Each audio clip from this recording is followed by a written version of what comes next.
from California is recognized. Madam Speaker, I yield 1 minute to the distinguished Majority Leader, my friend from California, Mr. McCarthy. The gentleman from California, Mr. McCarthy, is recognized for 1 minute.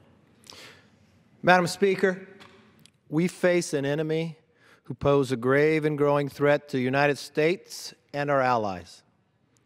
A threat that has been ignored for too long must no longer be tolerated. I know that many of us in this chamber from both sides of the aisle believe that the President's strategy should do more to eradicate those extremists from the earth. But despite those reservations that I share, we must support this amendment and take this first step towards a comprehensive strategy to combat these brutal terrorists. Voting against this request would send a terrible message that America is unwilling to stand with those who are already fighting a common enemy, and confirm the views of many in the region that America is but a paper tiger. I'm not convinced this train and equip effort will change the balance of power on the ground anytime soon. And I believe this approach comes with great risks.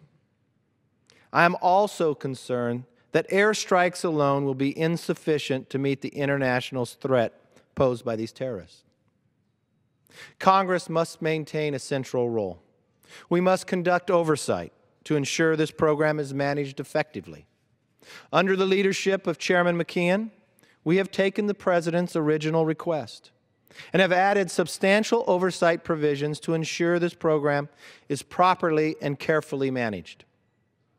Congress must also push the President to craft a comprehensive strategy that recognizes the inescapable reality that ISIL is but a symptom of a broader terrorist threat. Preventing the next 9/11 requires us to confront the reality that Al-Qaeda, ISIL, and similar radical terrorist groups are spreading, operating out of sanctuaries across the Middle East, North Africa, and South Asia. These groups pose a grave and growing threat to the United States. A strategy cannot ignore these growing dangers. A president who has made ending the war on terrorism the central focus of his foreign policy must now change. He must now make winning the war a priority.